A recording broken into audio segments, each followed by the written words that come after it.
안녕하세요. Hi everyone. Today I'm gonna talk about the difference between Korean and English. If you're a beginner of Korean or considering learning Korean, this video will be a good guidance to understand the general ideas and the rules of Korean. There are so many differences between two languages, but today I've selected the 10 most noticeable differences. Let's get started. Number 1. The letters. Number 2. Indefinite and definite articles. Number 3. How to make the plural form. Number 4. How to use honorific titles such as Mr. and Ms. Number 5. 2 in of 4 prepositions. Number 6. Do, does, the conjugation depending on the subject. Number 7. The conjugation depending on tenses and nuances. Number 8. Honorific or polite form of the verb. Number 9. Structure of the sentence. Number 10. How to make the sentence shorter in a conversation. Here is an artwork I made. What do you see in it? A man is running, and it seems he's in a park. There are 2 rabbits near the trees, and I see an egg between them. Let's make a sentence from this information. Mr. Kim Ba-da was running in the Central Park when he saw 2 rabbits that were hiding an egg. Please keep this picture and the sentence in your mind because I'm going to use it to explain all through the video. The first part is the letters. Here again is our sentence. Let me translate it into Korean. Here we have Hangeul. There are 10 vowels and 14 consonants in Hangeul, and there's neither uppercase nor lowercase. It is known as phonetic. In English, there is a couple of different ways to read some alphabets. For example, the letter E. You pronounce it all differently for elephant, east, and love. But in Korean, one letter has one sound. That's the basic idea. But I do prefer to call it half phonetic. That's because we pronounce some consonants differently for making it easier to say. There are even some rules about this, and you'll learn them at a more advanced level. Hangeul was made in the mid-15th century by King Sejong. Until then, people used Chinese characters. As a result, 70% of the words originate from Chinese characters. Also, most Koreans have at least one Chinese character in their name, unless your family name is from a foreign language. For example, Mr. Kim Ba-da has his name in Hangeul, Bada, but the family name Kim has Chinese character. But some names have Chinese characters for each word, like a name here, Mi. Each letter has its Chinese character. In the 80s, you could still see Chinese characters in the newspapers. However, it's hard to find it nowadays because most texts are in Hangeul. Yet, Koreans learn essential Chinese characters at school since it has a strong connection to our language. Definite and indefinite articles. Let me translate this sentence word by word. See how I do it for the definite article the. Okay, blank. There's no definite article in Korean. Then what about the indefinite article? There's un here, but I'm going to translate it into 하나, which means number 1, because there's no indefinite article either. When you want to enforce the singular, you can use the number 1. The word 들 replaces S and ES of English, but it is omitted quite often. Since the word two already shows that the rabbits are plural. There's no perfect translation of both Mr. and Ms. in Korean. Instead, she or 님 follows the name. So let me change the order in Korean. Here we go. 님 is more formal than 씨. Both are genderless. You add them after the full name or the first name, but not after the family name. Especially putting 씨 after family name can be impolite. You also don't use 씨 for those who are older than you. For example, for the name 김바다, you can call him 바다씨, 김바다씨, or 김바다님. Those are okay, but you don't call him 김씨. No, you don't want to do that. There's a new preposition in Korean. Instead, we use the postposition, Chosah, in Korean. It's similar in function to preposition, and there are so many different types of postpositions. As you can guess from its name, it comes after a noun, and there's no space between a noun and a Chosah postposition. I'm going to switch park and the postposition 에서. But there are 3 more nouns in this sentence. Mr. Kimbada, 2, and rabbits. So I'm going to add correct postpositions for them. Okay.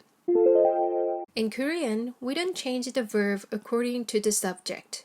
Every subject uses the same form of the verb under the same situation. I mean, in English, if I change the subject from Kim to you, I must change the verb as well from was to were, right? In Korean, you don't need to do so. But it doesn't mean that we don't conjugate the verbs at all. You have to change it to show different tenses or to express different nuances. Many students have difficulty with this because there are so many conjugation forms. These small letters in the picture are all coming from the verb do not know, 모르다. Are they different? Yes, they are. Oh, yes, indeed. 달라요, 다르죠, 다르고 말고요. For example, the verb to be, 있다, can change the following way according to the situation. 있어요 for present, 있었을까요 for question, 있었던 것 같아요 for guess, 있었을 수도 있어요 possibility, 있었대요 report. And we also change the verb to show politeness. You have to conjugate depending on how formal or casual each situation is or what the relationship between speakers is. Let me introduce it to you in 6 steps.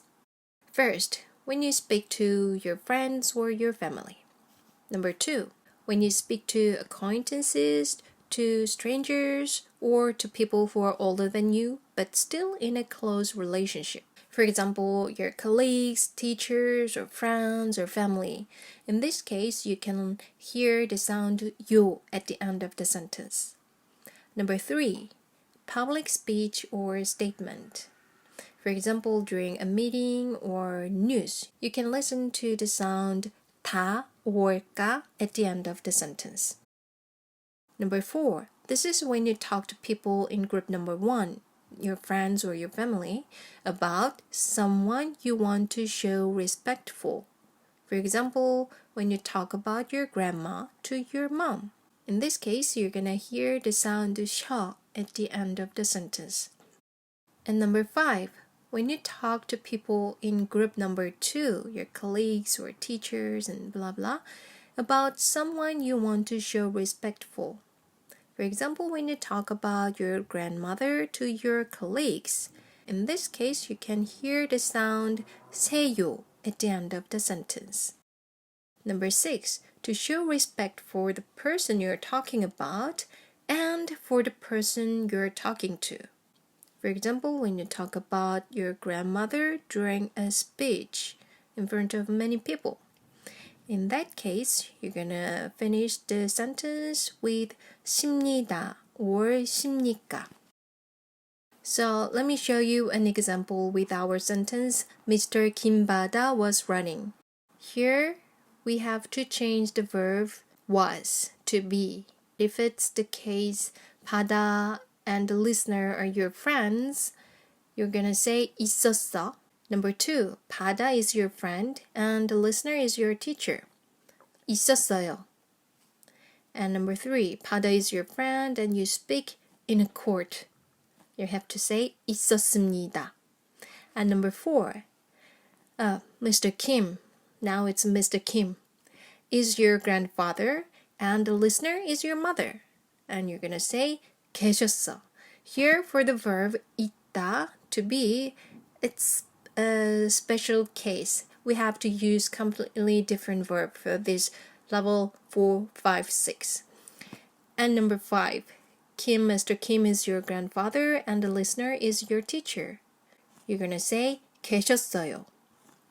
And number 6, Mr. Kim is your grandfather and you speak in a court. You're going to say 계셨습니다. Okay, next. Structure. In Korean, the verb comes at the end of the sentence. So let me fix our sentence following this rule. Here you go. And in this sentence, we can divide the verb into 2, was and running. Was shows the status of the verb to run. In Korean, the verb, which shows the status, in this case was, should come at the end. Then we now have a grammatically correct sentence. This part with a pink line is describing what rabbits were doing. For that, I used a subordinate clause that starts with the pronoun that.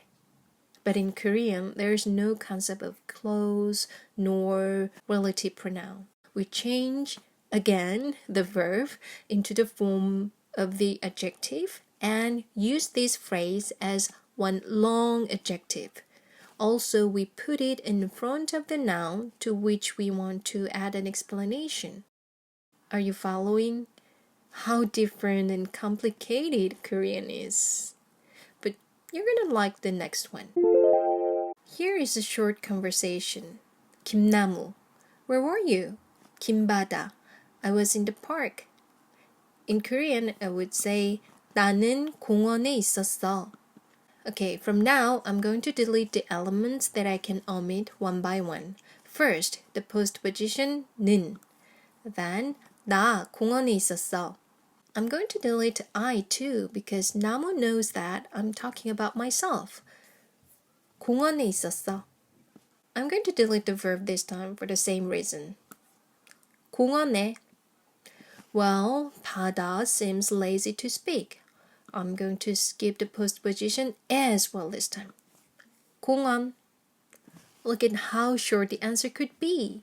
But be careful, this kind of a short answer can give the impression that you don't want to talk that much. Alright, that's all. We went through all the differences I prepared. Let's then look back again before we finish. The letters. We use Hangeul. There's no indefinite nor definite articles in Korean. The word 들 can replace s or es for plural form. Number 4. For honorific titles such as Mr. and Ms, we use 씨, 님 after name. Number 5. There's no preposition, but we have postpositions, which is called Chosah. And we don't conjugate the verb depending on the subject, but we do change it for showing different tenses and nuances. Plus, we change the verb again to show the different level of politeness. And in Korean sentence, the verb comes at the end, and there's no relative pronoun. The last, we can omit, skip, or drop many elements in a sentence during a real conversation. So, what is your impression about Korean? I hope you found it interesting, and if so, why not try right now? Thank you for watching, and 안녕히 계세요.